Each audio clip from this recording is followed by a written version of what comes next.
সাকিবের তো always option খোলা। বাংলাদেশ টিমে এখন যে সাম্প্রতিক যে অবস্থা, অবশ্যই ওকে দরকার।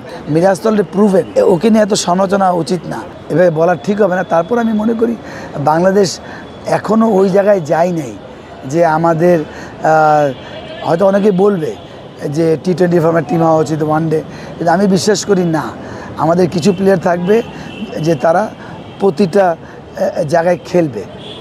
আর মিরাজের মতো প্লেয়ার আমি মনে করি যে ওকে আমি, হ্যাঁ, ওর যদি টায়ার্ড না হয়, যে সেটা 3টা ফর্ম্যাট খেললে সে কীভাবে অ্যাবজর্ব করতে পারে। যদি অন্য এই ছাড়াও যাতে অন্য এক্সকিউজ এটা কাউন্ট হবে না। কেন আপনি জানেন যে আপনার হাতে গোনা প্লেয়ারই পারফর্ম করে, হাতে গোনা কনসিস্টেন্ট পারফর্মার বলছি। পারফর্ম তো অনেকেই করেছে, হয়তো একটা করলে 4টা খবর থাকে না, 2টা করলে 10টা খবর থাকে না। তো মিরাজ তো কনসিস্টেন্ট। আর যেহেতু মানে একটা প্লেয়ার যখন ফর্মে থাকে, টপ, ওকে আমরা রাইট জায়গায় মানে ফর্মের জন্য সুযোগ দেওয়া উচিত। মিরাজ তো অলরেডি প্রুভেন, তো ওকে নিয়ে এত সমালোচনা উচিত না।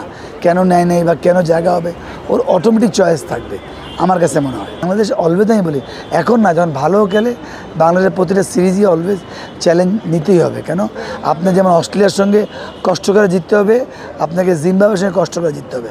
কারণ আমাদের ওয়ান ম্যান সে দল না, এটা অনেকবার বলি আমি।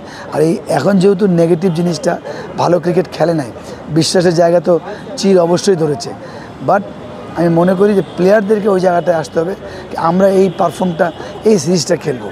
নেগেটিভ আসবে, ওটা আপনি অ্যাবজর্ভ করে যখন পজিটিভ এক্সিট করবেন, তাহলে একটা পার পাবেন। আদারওয়াইজ এই সিরিজটা আমি মনে করি ভেরি ভেরি টাফ হবে। এটা টেকনিক্যাল ইস্যু, পলিটিক্যাল বলেন বা কিছু প্রোটোকল হয়তো ক্রিকেট বোর্ডের আছে। হ্যাঁ, সাকিব বাংলাদেশ দল যেখানে অবস্থান করছে, ও তো যখন বাংলা দল যখন টপ ক্রিকেট, তখন অটোমেটিক চয়েস। ওকে তো ওই জিনিসটা এখনও স্টিল মনে করি প্রতিটা প্লেয়ারই একটা সময় থাকে, গ্রেট প্লেয়ার কোহলি বলেন, তারা ছেড়ে দেয়। কেন তাদের যারা খেলে তারা এত টপ থাকে, আর যে ও এক্সপিরিয়েন্সের সুযোগ পায়, ওরাই চিন্তা করে যে অপশানটা খুব কম। কিন্তু সাকিবের তো অলওয়েজ অপশন খোলা। যদিও আর বাংলাদেশ টিমে এখন যে সাম্প্রতিক যে অবস্থা, অবশ্যই ওকে দরকার। কিন্তু যদি টেকনিক্যাল ইস্যু না থাকে, এটা কোনো কাউকে বলার কিছু, আমি বললে কি বা কেউ বললে কি, ও অটোমেটিক চয়েস থাকবে। দেশ জুড়ে তোলপাড় ওয়ালটন ফ্রিজ কিনে আপনিও হয়ে যেতে পারেন মিলেনিয়ার।